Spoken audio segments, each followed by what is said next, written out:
スイッチついてないので、あとはもう向こうで。日本語チャンネルは1、英語チャンネルは2でお手元の通訳機器をチャンネルを合わせていただけますでしょうか。Please tune in to channel 1 in Japanese and tune in to channel 2 in English, please.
すいません。それではお時間となりましたので、分科会を開始いたします。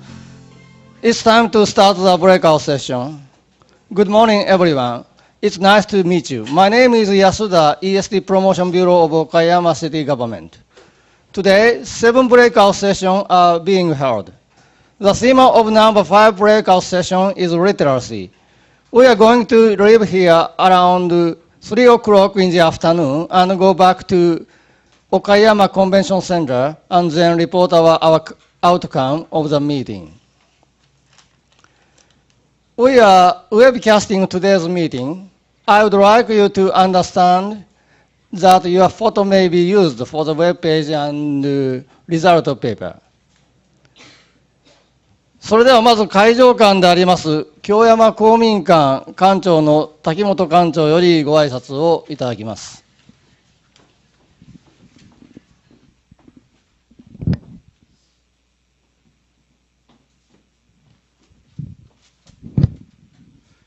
皆さんおはようございます。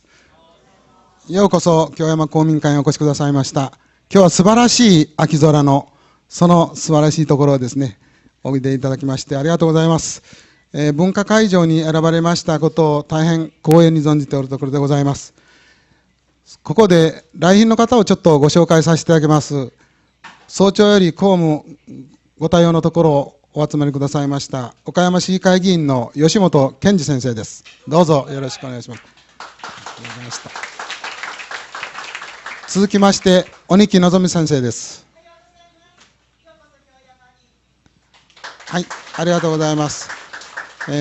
その他1名ご予定があるんですが、まだお見えでございませんが、先生方大変お忙しいと思いますけれども、時間の許す限り最後までご参加いただきたいというふうに思っております。特にこの大会が開催されるということにつきましては、大変なご努力とご支援を賜りましたことを厚くお礼申し上げます。さて、秋の彩りがですね、周囲の山々から、また先ほどにご見学くださいました緑と水の道、周辺の木々も色づいてきておると思います。この自然がいっぱいのここ京山の秋を感じていただけたんではないかというふうに思っております。この地区は対馬遺跡、あるいは池田動物園など名所旧跡の多いところでもございます。これらの素晴らしい自然を守り、次の世代に引き継いでいくためにも、ここ京山地区では2003年から公民館を拠点に学校や地域コミュニティが一体となりまして、地域ぐるみの ESD 活動を推進しているところでございます。人口2万5千人、1万2千世帯というこの文教地区でございます。大変教育環境に恵まれているところでもございます。また、持続可能な地域づくり、人づくりを目指しまして、子どもたちが私たち大人を育ってくれているというふうな感じでございます。未来は変えられる。一人の100歩よりも100人の一歩と。また中学生の発言から今一番人気でございますけれども、キャッチフレーズとしまして、岡山弁で ESD をですね、ええものを子孫の代までと、より分かりやすくしてくれておるところでございます。岡山市長さんもいろいろとあちらこちらでお話ししていただいているようでございます。このような取り組みをいたしました、それぞれの ESD 活動の成果、あるいは発表をですね、1階の ESD コーナーに展示しております。石間小学校、対馬小学校、京山中学校、岡山工業高校、また地元京山地区の ESD 推進協議会の様々な活動をパネル紹介しておりますので、どうぞご覧いただきたいと思います。その他、おもてなしということもございますが、見学の時間にはですね、絵手紙の体験もできるようにしております。また、日本的なですね、和室でもってお茶席を用意いたしておりますので、美味しいお抹茶を一服していただきたいというふうに思っております。いろいろとおもてなしは考えておりますけれども、一番のメインは昼食でございます。ランチでございますが、これは地域の料理ボランティアの方々が再三試食をいたしまして、素晴らしい味になっていると思います。どうぞご期待いただきたいと思っております。日本ではよく頬が落ちると言いますけれども、そのような美味しさかもわかりません。ありがとうございます。私たちはいろいろと準備はしてまいりましたけれども、いろんな不十分な点があると思います。どうぞそこは皆さん方の温かい友情に免じましてお許しをいただきたいと思っております。今日一日がですね、素晴らしい会議でありますとともに、そして幸せな一日になりますようにお願いを申し上げたいと思っております。で、先ほどご紹介しました市会議員のもう一人の方がお見えでございます。田尻先生、ちょっと田尻裕二議員です。ありがとうございます。以上をもちましてご挨拶とさせていただきます。今日はしっかりとお釣り上げをいただきたいと思っております。よろしくお願いします。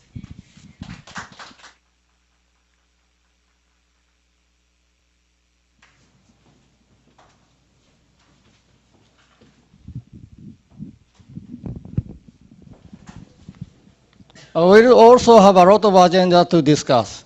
We have every minute of our schedule. I would also remind you be strict on punctuality.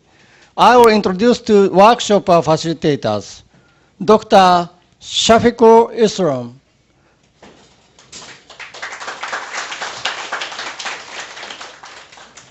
そして寺尾明人さんです。Thank you very much for assuming the facilitator. From now on, could you please proceed with the breakout session, please?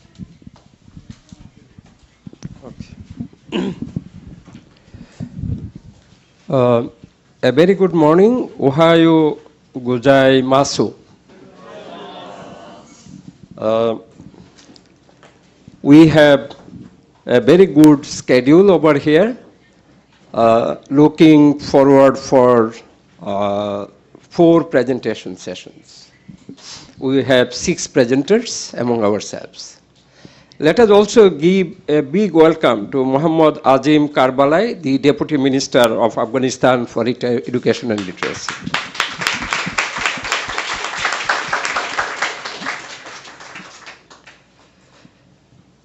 Before we go for the presentation, just a few important aspects to be considered.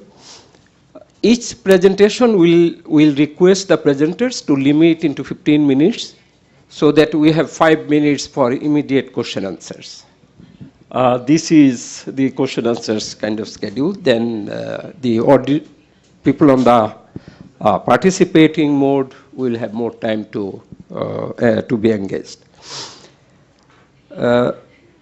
The second would be that during this lunch break over here, 12:20 to 1300 hours, just prior to our lunch, we would be requesting the host and the volunteers to help us to reorganize the room into 5 or 6 broad groups where most of the discussions we expect to take place as a matter of reflection of the 4 presentation sessions. And those discussions should be highlighted on these 2 areas. For international participants, each of us was given a 2-page sheet yesterday where the 2 major questions are written. And for our Japanese participants, this is written here on Japanese.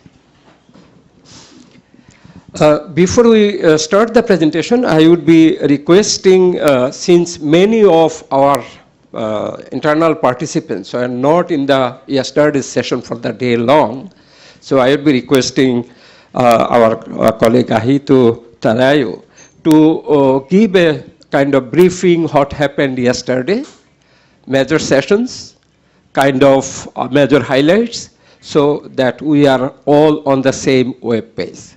Mr. Tahir. はい、皆さんおはようございます。日本ユネスコ協会連盟の事務局長をしております寺尾と申します。今日は一日どうぞよろしくお願いいたします。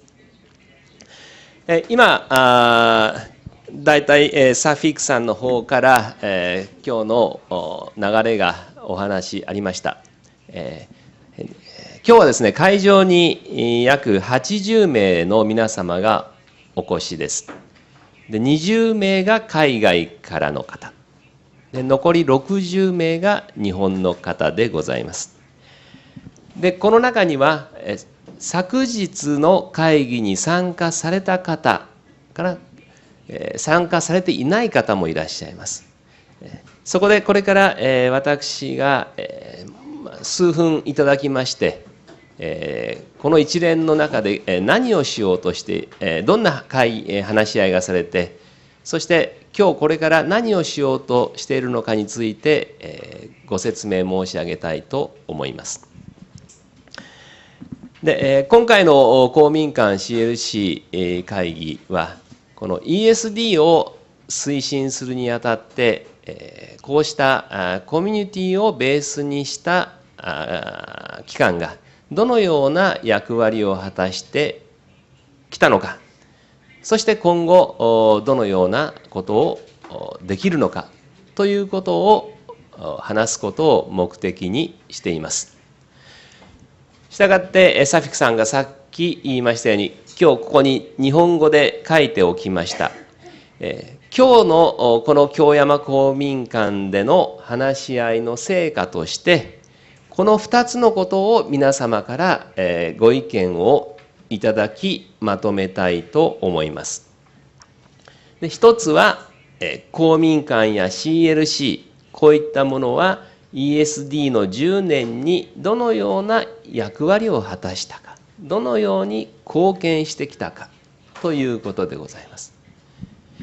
で、2番目は10年を終えて今後 ESD を推進していく上で、どのような自分たちがコミットメント、具体的な活動をするか、この公民館や CLC を通じて、そういったことを皆様からご意見をいただき、で、今後の ESD の推進に公民館や CLC がこれまで以上の役割を果たせるような方向を探りたいと思います。で、今日はここは第5分科会で、式辞というものをテーマに、この公民館や CLC の役割を考えていきます。全体では今日は7つの分科会に分かれて、7つの会場で同じような話し合いが進んでいます。で、今日の分科会に至る前に昨日、コンベンションセンターの方で、全体会合がございました。で、全体会合は、2つの部分に分かれておりまして、で、最初は3人の方の基調講演でした。で、午後は5つの事例の紹介でございました。で、この3つの基調講演と5つの事例について簡単にご報告をいたします。まず、基調講演は3人の方。最初の方はワーゲニング大学のワルズ先生でございました。で、先生の基調講演のキーワードは、極めて重要な連結体という日本語ではちょっと難しいんですが、英語ではバイタルコアリションというですね、そういったものを作ってどういうことかって言いますと、持続可能な社会を作ろうという、そういう呼びかけに集まってきたいろいろなそれに関心を持つ人々がそこで話し合って、で、どういう地域を作っていくか、それを、そういうその場というものがとても必要だということですね。つまり今までいろんな団体が考えているんですけれども、それが今までにない人たちが集まって一緒になって地域の持続可能な未来について考えて、そしてそのアイデアをもとにそういった社会づくりをすることによって持続可能な社会へ向けての地域課題を解決していく、こういったことを豊富な事例をもとに話してくださいました。2番目はインドネシアのジャラルさんで、これはインドネシアは今非常に急速な人口増加をしている国ですので、ある程度政策的に人口を抑えられているけれども、まだ人口圧力というのが非常に大きい国だそうです。で、その中で持続可能な社会を作っていくためには、その増える人口と限られた資源をどのように作っていくか、そういったことを国民全員が考えるために考えることができるように ESD プログラムというものを作られて、これを学校やあるいは学校以外でどんどんみんなに普及していく。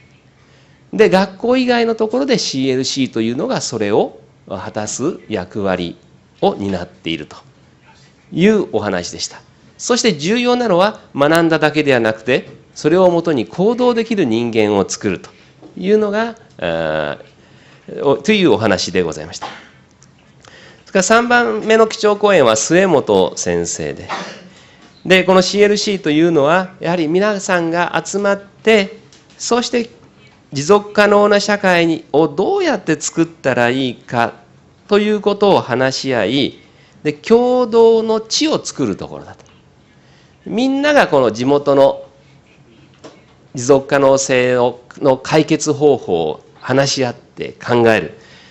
で考えた後それを実際に行動できるような力をつける。こういったところは公民館 CLC の意味であろうというふうにおっしゃいました。お三方とも今申しましたように公民館や CLC というのがいずれも持続可能な社会を考える上で関心を持った人たちが集まってで話し合い解決方法を考えてで行動に移していくという大きな役割があるとおっしゃっていたように思います。午後からの方は5つの事例でした。今のような大きな枠の中で、ボランティア市民活動推進センター板橋さんというところはその共助行政に頼らず自分たちが支え合っていくということの実践をお話しくださいました。日本の方はよくお分かりだと思いますが、私たちは自助、自分が支える、共助、共に支える、から公助、行政、的に支える。でこういった3つのことを組み合わせて社会は成り立っているっていうふうに理解していますが、その共助の事例でした。で2番目は飯田市の公民館の活動でしたが、これは公助と共助が非常にうまく共同して、共助住民主体でありながら公とも協力して、地域の未来を考えていると、そういう事例でした。3番目のタイのコミュニティ福祉基金というのはまさに貧しい人たちで、健康をですね、病気になった時に、お医者さんにかかれないというのをお金を出し合って共助のシステムを作っていく。でそのシステムが非常に有効であるというのでだんだん公助の方も他のお金も入ってくるといったような事例でした。4番目はインドの成人教育リソースセンターの方でしたが、これは若い女性で読み書きできないんだけども社会を変えていこうという意欲を持った女性たちにまず読み書きのプログラムをし、でそしてその読み書きを学ぶことによって変革推進者でチェンジエージェントとおっしゃってましたが、そういった人となって社会変革をしていく。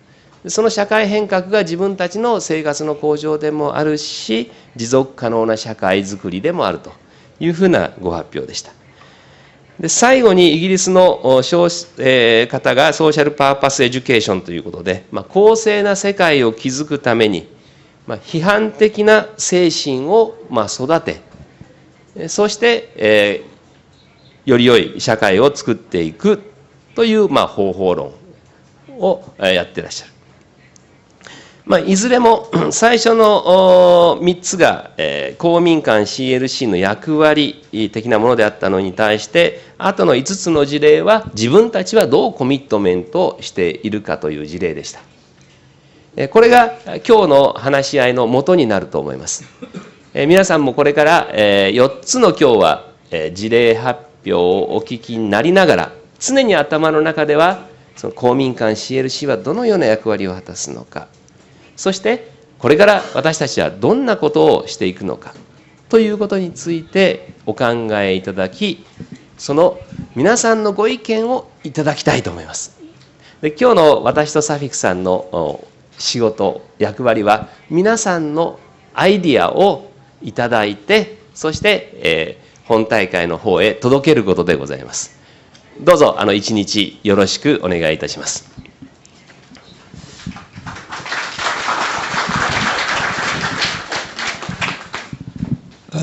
Thank you, Terao, for your good briefing. Although I could not follow Japanese, but the translation was pretty rich, and thanks really to the simultaneous interpreter. Now we will be moving to the presentation. First presenter among us is Dominic D. Souza. He is from India, the state of Madhya Pradesh, right? Andhra Pradesh. And he is the associate director of an organization called LAYA, and also an executive council member of ASBE. Let us give him welcome.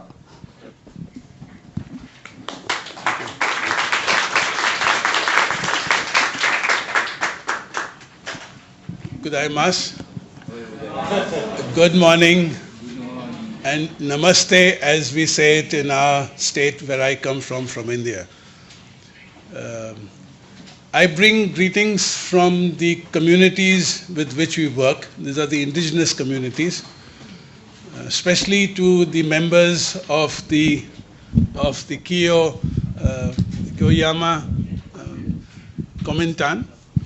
And I think this is important, as Robbie Guevara said, though we meet, and I represent the communities here in the presentation, I think it's important that we keep in mind that there are a number of people who have gone through this process, who have created this situation which I'm presenting today. When we stand like this and speak, it looks like we are in a classroom. But I think in the indigenous communities, we tell stories. And the stories go on till communication takes place. So let me begin or try to contextualize this presentation in a story, because the story begins 30 years ago when my wife and myself, who were teaching in the University of Bombay, decided to join one of our students to work in the place where we are working now.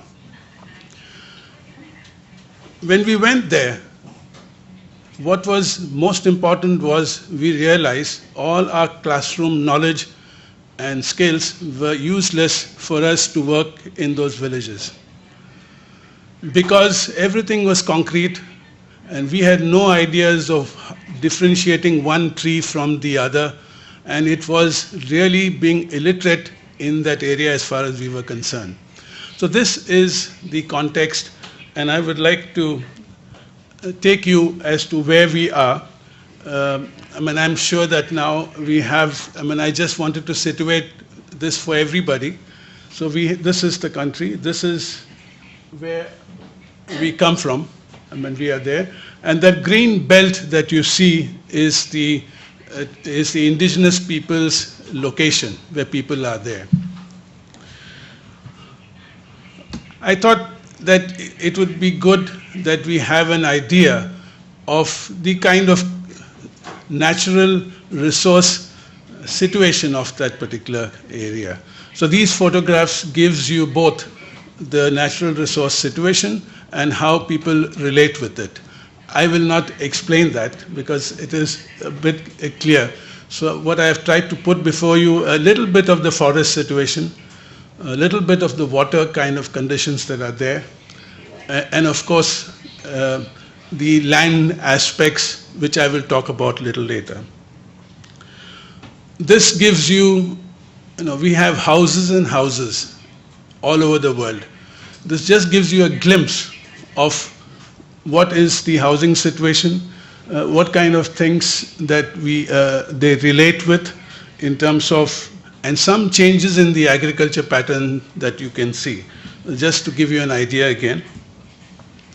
This relates more to a socially accepted or enforced roles that women have in terms of cleaning utensils, filling water. This is the way of life in which they are involved. So, having seen visually the situation, I just thought that in the context of sustainable development, and what is the situation here? The natural resource base of land, water, and forests are threatened by agribusiness, mining, and hydropower projects of the government. Because of this displacement, relocation of communities from one place to another is a major threat. All this entails the violation of human rights enshrined at the UN Convention, both, the environmental, social and cultural rights, and sometimes also the political and civil rights. So access is often denied to natural resources, and hence livelihood opportunities also become difficult. As a result, also access to health and education becomes an issue. As you all know, as market forces are making inroads into interior areas, this is also creating a problem for the local economy. The government policies are not necessarily always helpful, and if they are protective, they are not enforced.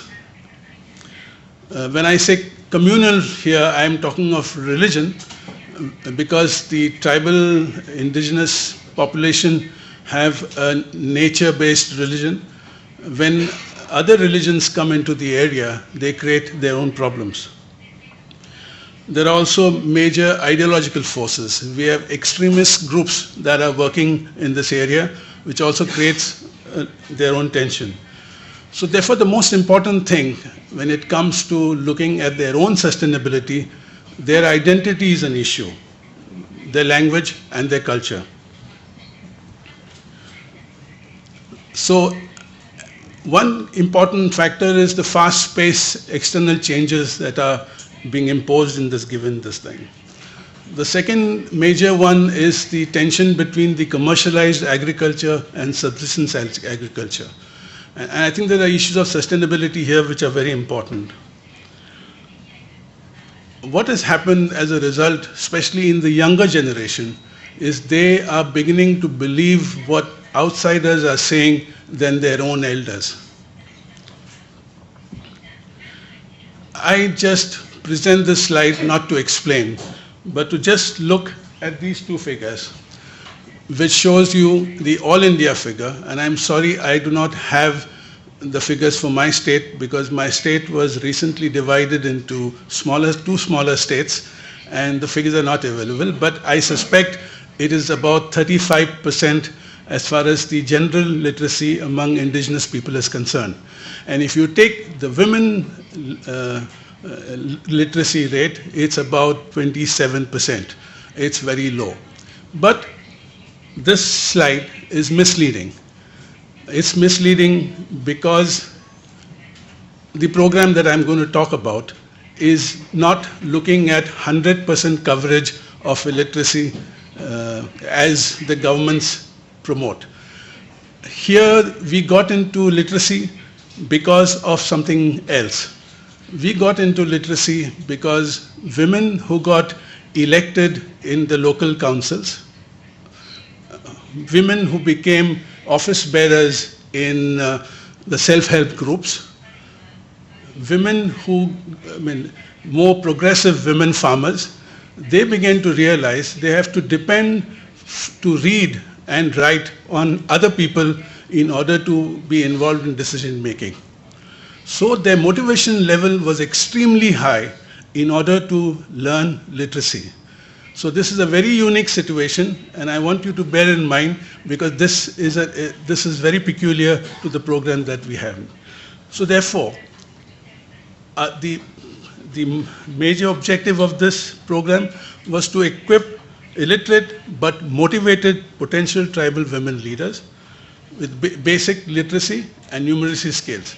So we look at it more as functional literacy that empowers them, that builds up their own ability to function as leaders. So about the program, the women are about 20 to 40 years old. I don't need to say this, but any literacy program tries its best to make a positive learning environment.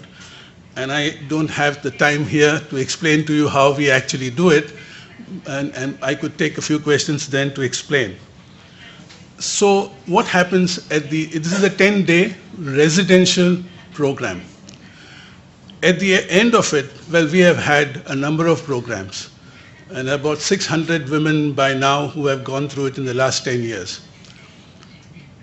About 90% are able to read, write words, and what is most important, they feel awakened. They feel powerful in order to relate to their local situation. And of course, their awareness of the leadership roles. This gives you a glimpse of the process. As I said, I can't explain to you because of time, but this is more or less how this process takes place. The learners, the teachers, are also from the same community. The first one was in one setting. This one is another setting. So we have two centers where the learning takes place. So, in terms of the program itself, as I said, it's a 10-day residential program. The cost of the program is about, well, US. When my finance people, when they saw this, they said this is not correct because you have not included the facilitation resources of the process. But anyway, this is what it cost us to deal with this. The training team is 4 people from the community who are educated, with a lead trainer from the organization. And the famous question that is asked is, do these learners in 10 days become literate? I would say yes and no. Actually, the follow-up process, which goes on for more than a year through the community learning centers, strengthens this learning thing that takes place in 10 days. So what really happens in the 10 days? I will say this much, that the mindset of the blocking to learning is taken off. So people are willing to take the learning process much more meaningfully. Also because they see that the peer group is also learning, they feel motivated to continue. So these are the first stage community learning centers managed by the community and the villages itself. We have 17 of them. Not all of them do the same function. So they relate to, let us say, the follow-up of the neo-literates. They also have exchange of government programs that are there. All the innovative programs that we promote, as you will see a little later, are also discussed in those community learning centers. So what is the achievement? Basically, as I said, increased confidence, which was the most important factor as far as we were concerned. They are involved in the local socio-economic and environmental issues, and those who have been elected are involved in more meaningful, empowered roles in their own self-government. And those who have been office bearers of this thing, they find it very helpful. They are no longer dependent on others to deal with their business.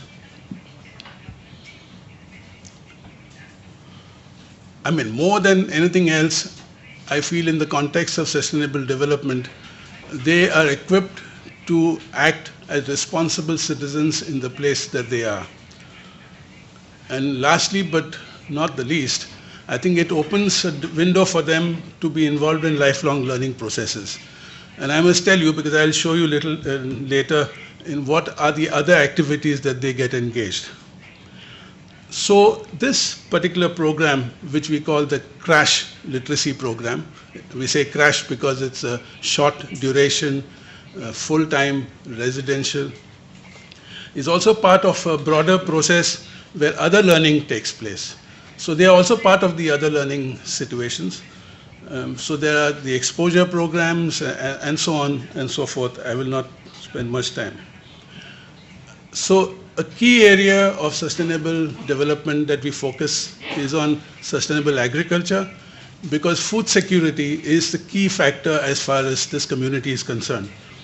So a little bit of innovations that we have brought in terms of live fencing. Live here means basically where you have fuel species and vegetables grown along this thing. And there are a mixture of commercial as well as traditional crops returning back into the area. And more importantly, preserving traditional seeds so that this can become meaningful. I would like to introduce here something which we have not heard sufficiently in our deliberation yesterday. I think a most important aspect related to sustainable development is the focus on renewable and decentralized energy access. I think no community can be self-sufficient and meaningfully sustainable unless their energy resources are renewable. So these are some of the experiments that we have tried with the community being part of the decision-making processes. We have 3 microhydels set up in our area. Of course, the solar part is there. The more interesting is this gravity flow hydram, which does not require any energy for pumping, pumps water up to 25 feet, which was helpful. And we have this improved fuel stoves, which in a way brings down the need for the wood as well as a comparatively smoke-free atmosphere for women cooking in the areas. Another sustainable development activity which we have been involved in relates to the healthcare based on the herbal medicine, the source of which medicinal plants are much out in the forest area.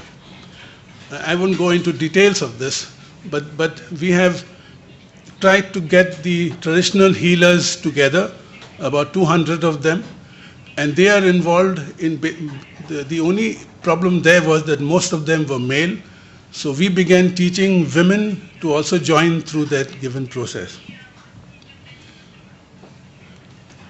And last but not the least, I think is an important issue relating to the land rights. One thing we discovered, and which we were helpless because we were not trained nor equipped to deal with, was that a lot of land was taken away or alienated, or you can say pushed in some form or the other into the hands of non-tribals, the outsiders.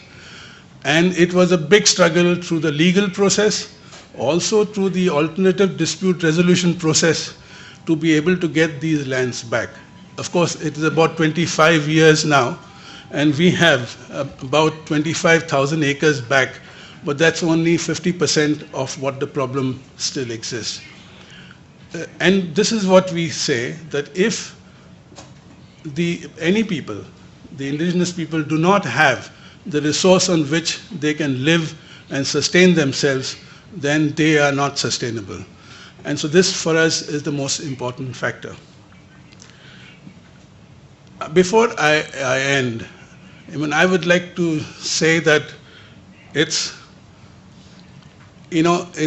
I have presented this as a black and white picture of the work we do. There are gray areas, there are difficulties, there are issues which we don't have answers, and we are struggling. I'm sorry, I don't have the time. If I start with one, I would take a long time to explain each of these problems, but I just want to state that it is not so clean, it is not so easy, but that I'm sure we all understand. Thank you very much, and I look forward to it.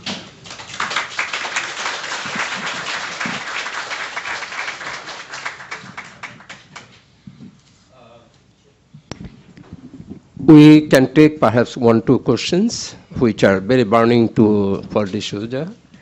Please feel free to ask the questions. For Japanese colleagues, feel absolutely free to talk in Japanese.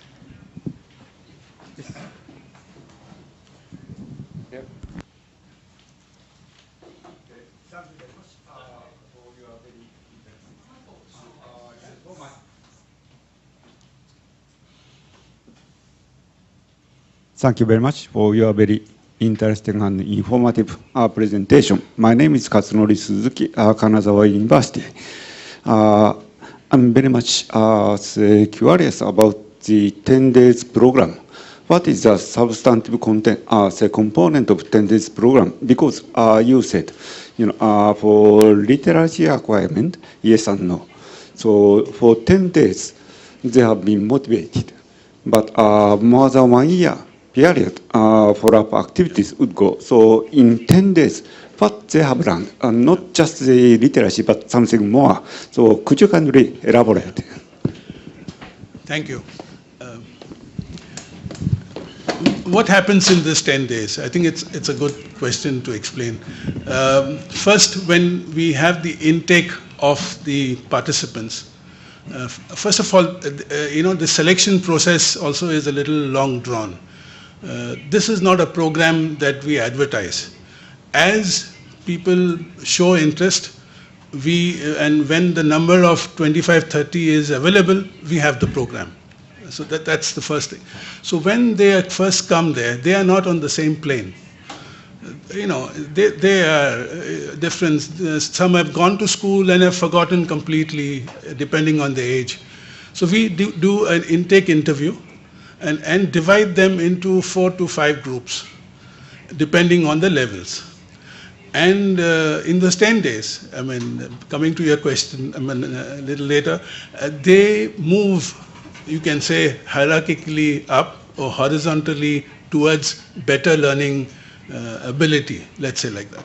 So that what happens during that time is depending on the group. If it is a farmers group, we have a curriculum that is based related to their life situation. So that curriculum will be different if we are doing for self-help groups. It will be different if we are doing for traditional healers. So that's the first thing. Everything is contextualized and words are drawn from that context. So in a way, learning takes place and awareness takes place simultaneously. Apart from that, they play all kinds of games and relate. See, we must understand, women traditionally in the tribal areas or anywhere are not allowed to be out of the house for 10 days. It's a miracle that we first succeeded, and having succeeded, we have been continuing. This is not very easy to replicate because no cultures allow this to happen. So since they are there, I have seen them totally be involved in this whole process so meaningfully that frankly I do not know what real learning takes place. It is difficult to gauge, but there is empowerment, there is confidence building. This is what we can see. I can say at the end, I have been to, not all, but some of the last day ceremonies, and there are tears in the eyes when they relate what they were before and what they are now. I'm sure that we understand this. We'll take one more question.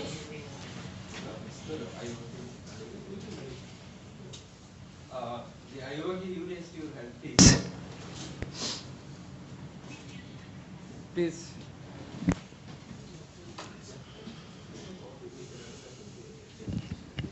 Thank you, Dominic, for your good presentation. My name is Shigeru Aoyagi, the UNESCO representative to South Asian countries. The 2 quick questions. One is how do you link between the literacy program and then the sustainable agriculture and the sustainable kind of the development activities? That's one thing. The second is what we discussed yesterday is that we've seen a lot of good programs like yours. How do you contribute to scaling up your programs throughout the Andhra Pradesh or throughout India? Yeah, the first question relates to what I was saying earlier.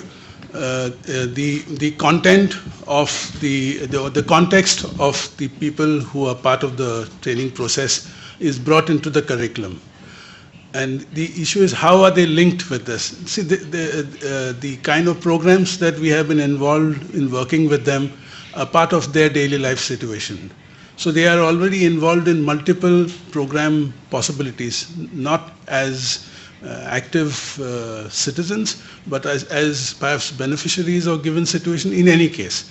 But in this case, as leaders, they play a more motivating and mobilizing role in these processes. And then sometimes they actually run these programs as leaders of that particular program. But that's the second part. I have a difficulty of the upscaling thing. Frankly, I don't think that we are interested or have the capacity to look at it from an upscaling perspective, because we have not been upscaling even in our context, because I think we are very conservative in our thinking when it comes to the upscaling issue, because we find that it's very difficult. Resource-wise, it's also difficult to manage it. So that is the reason. But I certainly believe that if the government or other agencies are willing to look at not the program, but the essence and the principles of the program, they can develop their own in their own areas. Thank you. We do not take more questions at this stage, but we will have a few minutes more after the second presentation. Thank you, Dr. D'Souza. It was a wonderful presentation. Thank you.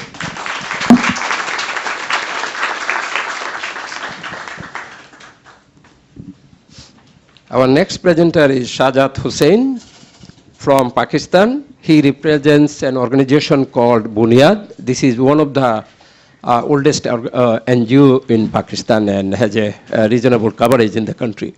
Shahzad Hussain, please. Thank you, sir. Good morning, everyone. On behalf of my organization, I am grateful to Kominkan-CLC for giving me an opportunity to learn from the international forum. Thank you. This is just a first slide, the literacy scene in Pakistan. If we look into the slide, in 1951, the total population 10 plus was 22.71 million, and the illiterate population 10 plus was 18.64.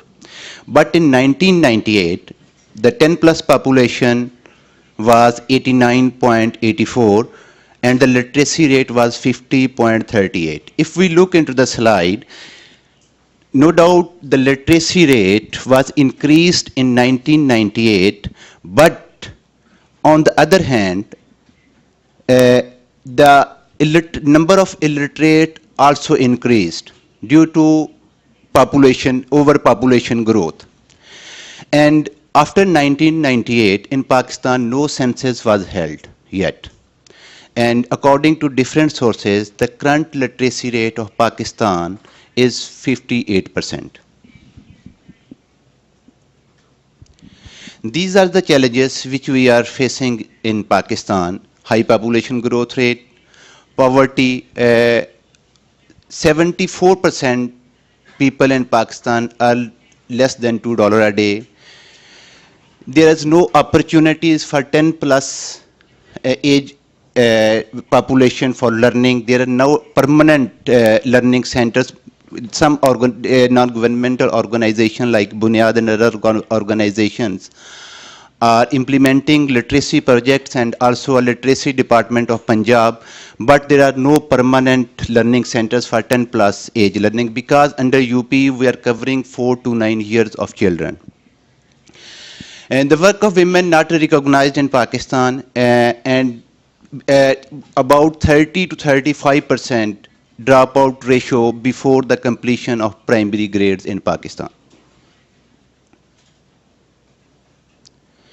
This is just a background of Bunyad. Bunyad formed and registered in 1994, and Bunyad's main focus is on literacy and non-formal education for children, for the underprivileged groups like child labor and young women in the rural areas. Bunyad is also working for the capacity building, specifically for the public school teachers. And Bunyad's approach is multi-sectoral, wherein literacy and education projects are linked up with health, microcredit, and skills. And Bunyad believes in working with partnership in all the projects. The local participation is ensured, and the district, provincial, and federal governments are also taken into consideration before the implementation of any project for the long-lasting impact of the project. These are the partners of Bunyad. Bunyad's key program, non-formal education for girls and functional literacy, adopt a school program. Basically, adopt a school program in the flood in 2010, the government of Punjab made constructed model villages for the flood affectees, and in the model villages, schools for children were also constructed, but due to budgetary problems and policy problem by the government of the Punjab, they handed over the schools to some non-governmental organizations, and Bunyad is also one of them who adopted the schools which were constructed in the model villages for the flood affected people. A program for elimination of child labor in soccer ball industry, in carpet weaving industry, and in surgical industry.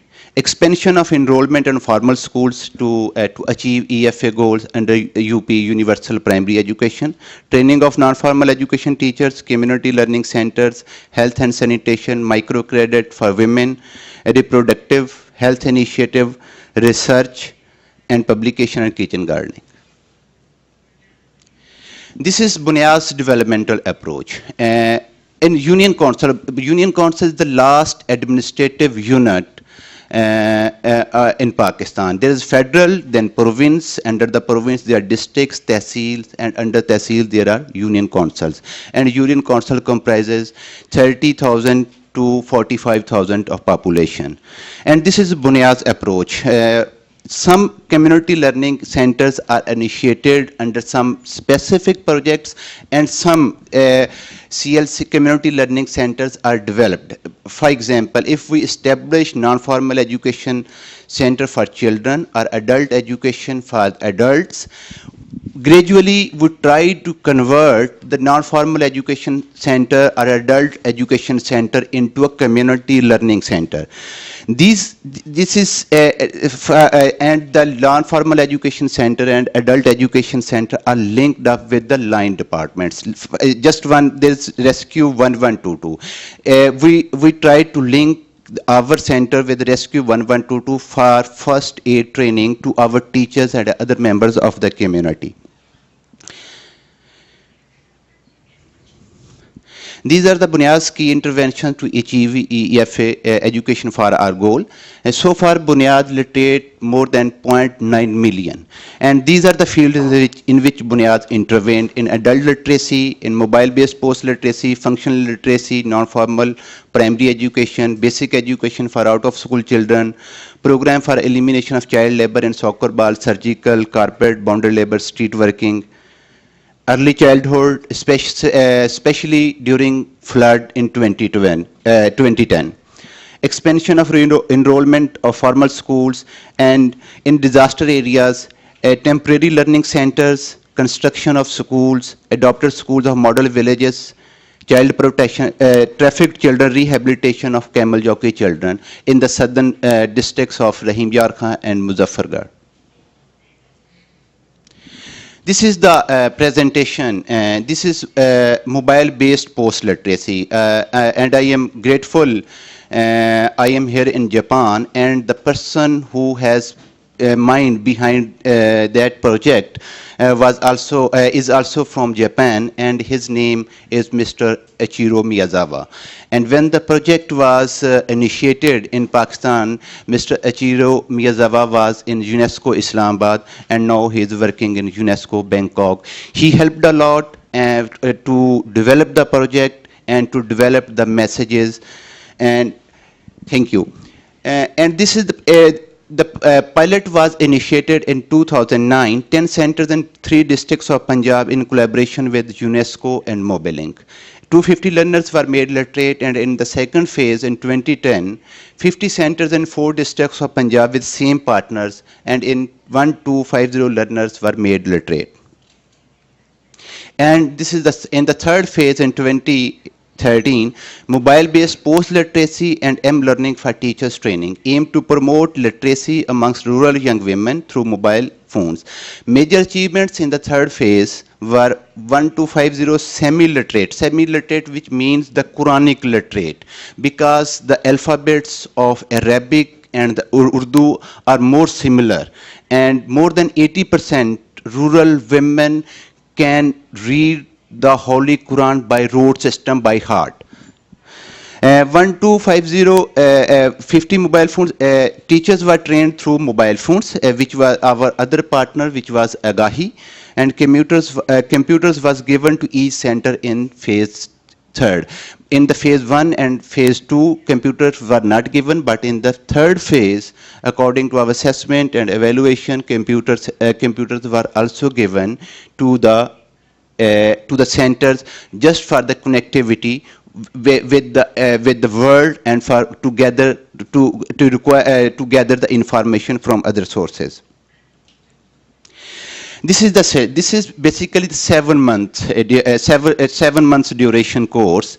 In the first and second month, the basic numeracy, reading and writing is basic literacy skills were imparted to the semi-literate learners, and in the third month, some orientations were given to the learners about the functions of mobile phones, how they can use it, how they can benefit from the mobile phones.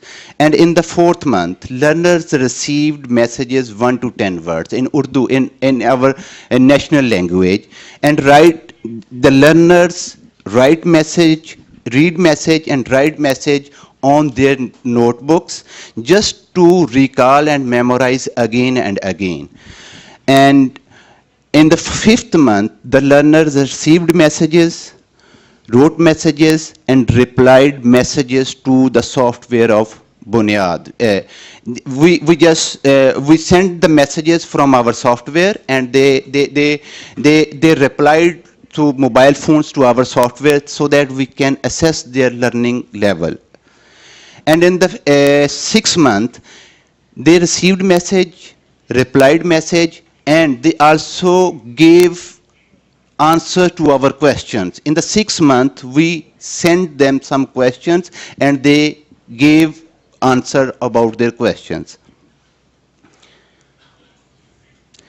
These are the messages which were designed in different fields, like in poetry, in the Quranic, the Holy Quran and Hadith, in health, livestock, general knowledge, economy, environment, nutrition. 800 plus messages were developed, 6 to 8 messages per day in a 3 time, in the morning, in the afternoon, and in the evening. Monitoring and evaluation. Pre, mid, and post evaluation were conducted by the Gender and Development Studies Department, University of the Punjab.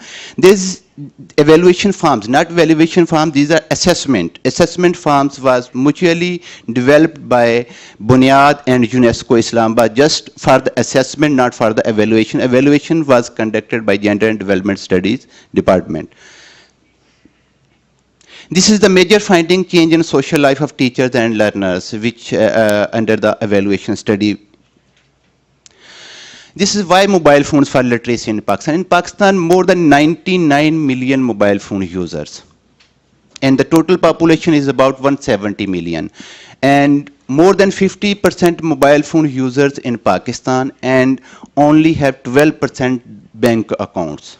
Only 12% have their bank accounts, but 99 million people have their mobile phones. Large number of illiterate, no, yet they are illiterate, but yet they know how to use mobile and handle mobiles. Learners' enthusiasm after introduction of new approach to literate them, and social empowerment handle their lives to increase the enrollment of learners and to change the quality of life of their children, send children to schools. These are the major factors why mobile phones we initiated in Pakistan. And mobile phones that at any time you can receive message, anytime, anywhere, and it's possible for learning in the evening, in the morning, and in the night. Short and interesting message. And these are the success indicators of a mobile-based post-literacy program. Illiterate rural young women learn 3 hours, reading, writing, and numeracy. Short duration, learning duration only 6 months. Approximate 450, 500 hours, 3 hours daily, 6 days. NHK Japanese channel made a documentary as a success story. Messages to open new window, to open the window of new ideas, health, religious, nutrition, childcare law.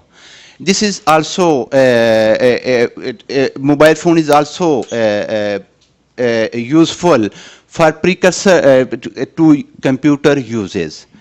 And recognized results excited to learner, and during the evaluation it was assessed that no dropout was in the mobile-based post-literacy, even in the 3 phases. Improved communication, read translation of 30 chapters of Holy Quran. It means they in Pakistan more than 80% are reading the Holy Quran in Arabic, but after this course they can read the Holy Quran in our national language, in Urdu. Challenges: suspicion by elders, male relatives about his use, cultural and traditional barriers. In the first, third, and in the first and second phase, the elders were not going to use the mobile phones, especially by the girls, because we are living in a very complex traditional society, and the use of mobile is not considered is good sign, especially by the females. Urdu typing on mobile phones is not easy, and because it's not easy, you can type the English, but Urdu is not easy to type on mobile phones. Scared about unknown calls, bit expensive, $55 per learner cost in the first and second phase. Phones may be taken over by the male relatives, because the project was designed only for the females, and there is also a suspicion when we gave mobile phones to the learners, to the rural young girl, may be taken over by the male relative, was also the challenge. These are the lesson learned recommendation: technology positive in attracting adult education. Cultural barrier, adult rural women using mobile phones. The results of the third party evaluation was conducted by gender was positive, and it's essential for lifelong learning. And recommendation, government ownership is necessary to take it to scale, but our government is is afraid to adopt it, because they have to pass the bill from the provincial or federal assemblies, provincial or federal assemblies, but there are some politicians and they do not like it, but we are gradually handle the situation and take over to the government. To minimize the cost, enroll those who have their own mobile set and send them messages. This is the recommendation, because it's a bit expensive. If we give a mobile phone, it will be expensive, and if we do not give a mobile phone, and if they use their own mobile phones, because 99 million people in Pakistan have their mobile phones, and if they have their own mobile phones, we just send them messages, it will be more easier for us, and it will be less expensive. Way forward, Bunyad take it on in all AEN community learning center, and we have started now. We are just sending the messages to those adult education centers or community learning centers who have their own mobile phone. We are just sending them messages. This is just a Bunyad's benchmark. Bunyad were awarded in the field of literacy and education communities award, King Sejong Award. We have 8 number of partners, and we have a resource cum training institute. Thank you.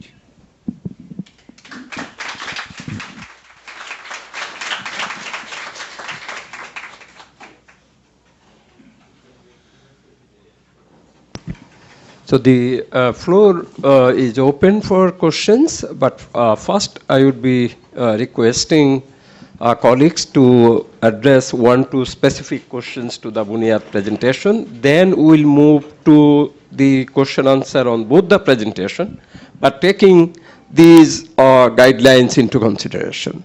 So the first 2 questions we take specific to Bunyad. Please.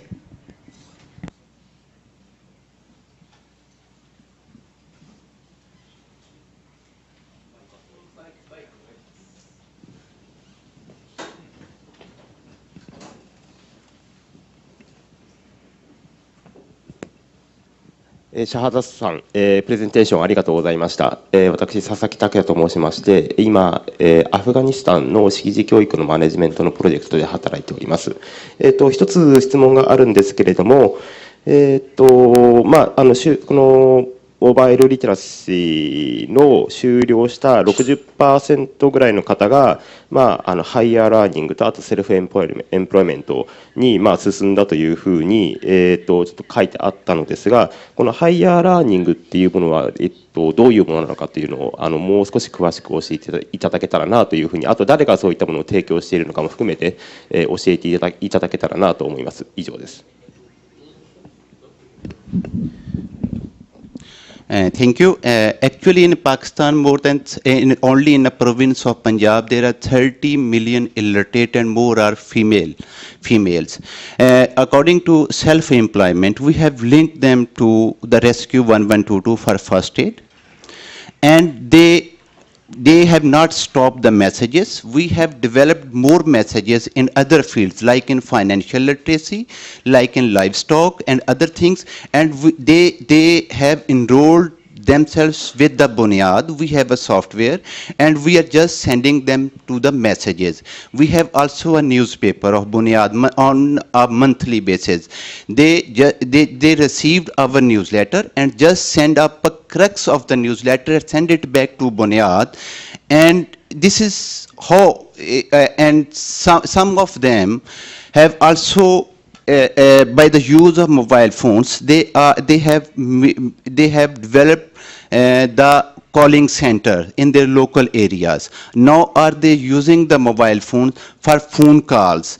And in the third phase, the computers were also given to the centers, and about 15% centers have converted themselves into computer center. Now short courses of computers are being run under the computer centers, and from that income we are catering to the adults for functional literacy and more some advanced courses of literacy. Thank you. Perhaps on specific to Bunyad. Anyone? Anybody? None. Okay. In that case, let us give a big thanks to Shahzad Hussain.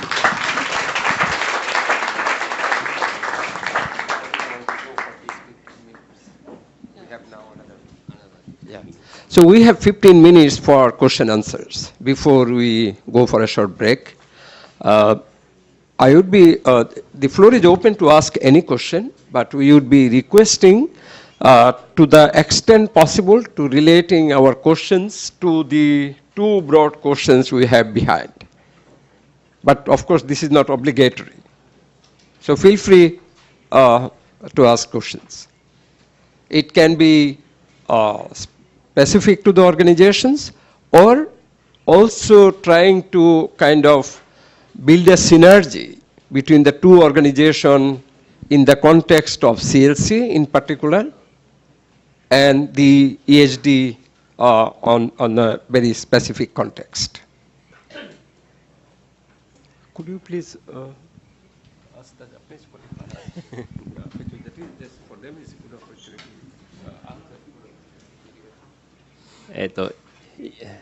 今彼がちょっと心配してます。日本の皆さんちょっと日本の状況とは違うので、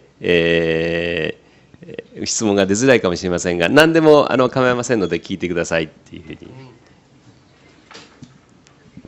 Yeah. Yes, please.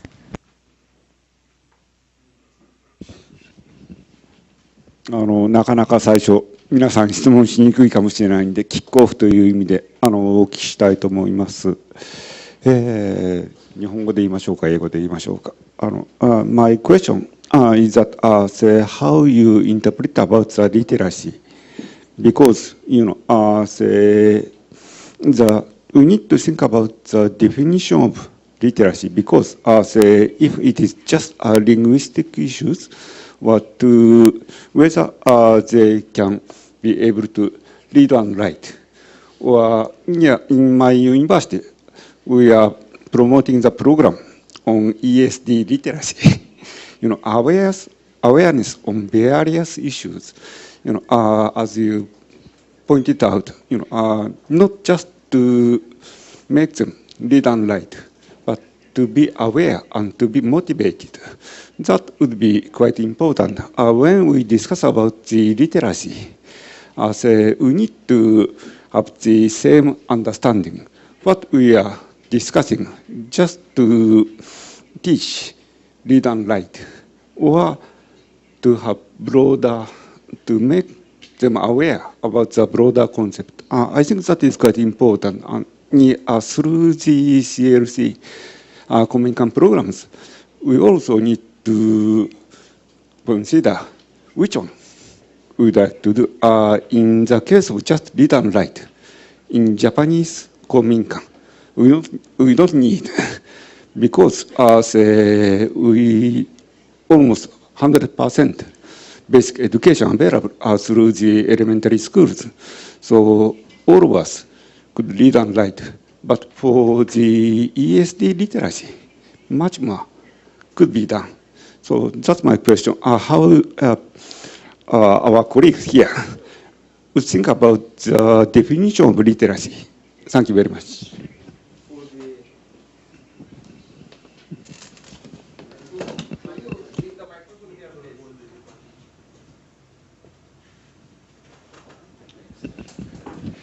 According to regarding Pakistan perspective about the definition of literacy, for 6 to 7 month course by Bunyad, who can read and write a simple paragraph and make a calculation of 3 digits for 6 to 7 month course. This is the basic literacy course by Bunyad in Pakistan. Just to have a complete answer. You might be also considering the kind of curriculum, the content. Is there anything in the content which is related to the ESD discussion? You may also refer to that. In the curriculum, the third step of literacy, basically the whole book is just like a functional literacy. It covers the health portion, it covers the sanitation portion, it covers the environment portion. In the last 2 months are specifically for the, we had 3 steps. First step 1, step 2, and step 3. And we have revised the third step according to the international needs, according to after attending some conferences. But the third step of Bunyad is totally about how to fill the check, how to open bank accounts in a bank, about financial literacy, about sanitation, about health, and how to register first information report in the police station. These all things are covered in the third step, and I think these things are linked up to the education sustainable development. Yeah, from my presentation, and I fully agree with you. I made some calculation of our own community, and I feel that maybe 10, 15 years later, we need not be talking about literacy as we are trying to look at it in terms of reading and writing.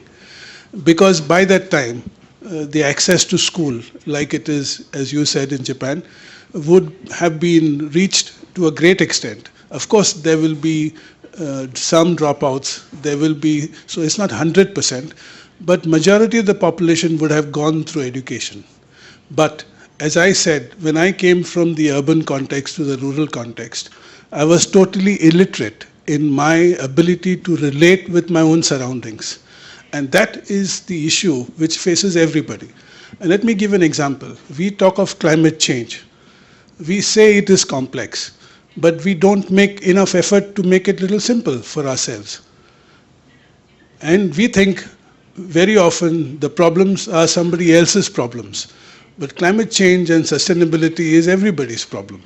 So all of us have to face, so when you talk about ESD, literacy, I would look at it metaphorically in terms of, therefore everybody has to learn to relate to their own situation. And we are not prepared for every situation. So to me, this is an important factor. And I think that things are changing so fast. The situations are getting more complex, that the solutions that are coming are also sanitized solutions. They are not looking deeply into the real causes of the problems. And I think ESD should focus on the real causes of unsustainability, the real causes of climate change, and I don't think that is for other people, it is for us to look at. Thank you.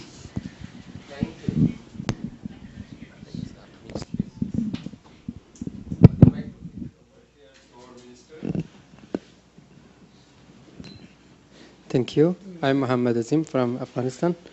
What I learned from these two presentations and related to the question, the first is the community learning center has done a very good function for the community. First, the community awareness by support of the community itself, and for a demand-driven approach on their program, based on the needs of the community. And it is very important to have the interesting of the people and the learners from the starting point of the course up to end of the course, because we have dropout in the most of our courses.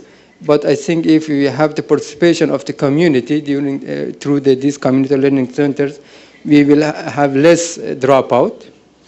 And I think for future, what I think we need, as in the yesterday, it was a question about the scale up the local-based initiatives. I think we should have from some UN organizations and also from the government some financial support. It's very important if we have a very successful experience in some community, and we can scale up in the other community, but by some changing. I think we should have these resources for that NGOs or for that community, or also for maybe for the government. It's very important. Thank you. Would you like to have any reflection on the questions? Okay, fine. Any other question from the floor? Okay. If not, would you allow me to ask a question? Okay. Both the presentation, it was wonderful. The one thing somehow I would like both of you would be requesting to make some reflection, how the community really get engaged on the whole process of the delivery that both of you have excellently presented. Whether it is a learning center related activities, whether it is an activities related to ICT, whether it is an activity related to the awareness building, to the 10 days training, the follow-up for years. So how the community really gets involved in the whole process of delivery?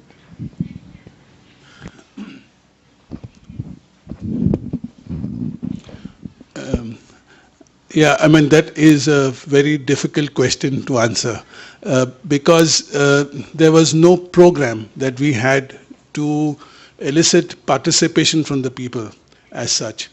As I told you that if we started, we were trained in one direction. I am from a social work background. So I knew education, I knew health and health interventions. But we were accosted by land issues. We had no solutions. So the first aspect of relating with people and people's involvement came from those who had these problems. So we related only with those who had issues, and that's how the participation process built up. And slowly we began to have interactional places, venues, you can call them CLCs, but that was not the case for us in the beginning, where we began to interact and understand what the issue was, because this problem we did not have a background study to understand. So in that sense, the participation from the people, now it's 25 years, it happened as a result of a number of processes that came up from the issues that were faced. And so, I feel that when we touch the issues of the community, as we heard just now, then participation becomes a part of the process. It's when we take a program and try to fit in a given situation, participation becomes a problem for us. Thank you, sir. Sir, actually, you know better the perspective of Pakistan society. If we start our work into new areas, it was so difficult for us to give mobile phones to the young women. So, Bunyas implemented this project where the Bunyad had already been working in those, the project was implemented in those districts where Bunyad had already been working. So, regarding the community participation, we had already linkages with the community in our previous projects. Like the project were initiated in those areas where Bunyad's microcredit program was initiated, and somehow the non-formal education for children were initiated, and mostly the mobile-based literacy centers were initiated into our already existed community learning center or sustained centers into the community area.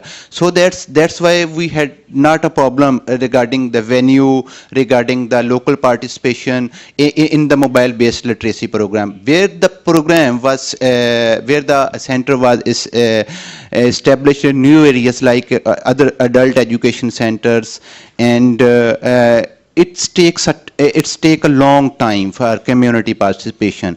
Community participation cannot be ensured, fully community participation in Pakistan perspective cannot be ensured for the sustainability in 1 or 1.5 years. It takes 3 to 5 years in Pakistan perspective to sustain the project activity. So we initiate 7-month course, so we initiated in those areas where we had already been working, because for the innovative approach through information communication technology to send the messages through mobile phones in our culture, maybe it was difficult in new areas.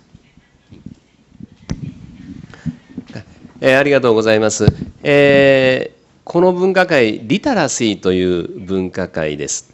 で、さっきは鈴木先生が提起された課題というのは少し考えてみる必要があるかなと思います。で、リタラシーというのは記号を、分かる能力、記号の中には文字とか、こういういろいろジェスチャーとかありますけども、で、リテラシーと言いますけども、それぞれの国や地域の状況によって、いろんなリテラシーというものがあります。で、インドとパキスタンの例では、最もその基本になるベーシックリテラシー、読み書きというのが基本になるんですが、でもそれだけではありません。基本的に読み書きできるようになったら、次は、ファンクショナルリテラシーということ、生活に役立つような知識についての勉強、あるいは、さっきファイナンシャルリテラシーっていうのも出てましたね。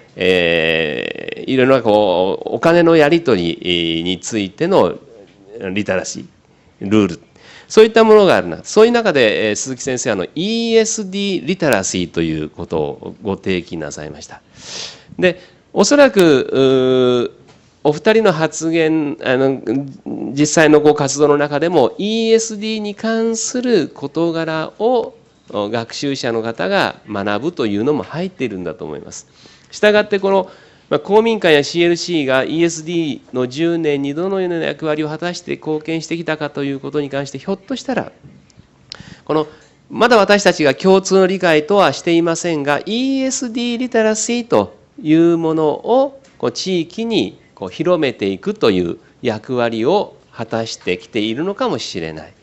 そういう課題提起があったような気がいたします。でここで時間が参りましたので、この次はですね、今10時20分から11時20分まで、公民館活動の見学だそうでございます。皆さんお疲れになったかと思いますが、どのような形で、案内してくださるのか、すいません、公民館の方、お願いします。はい。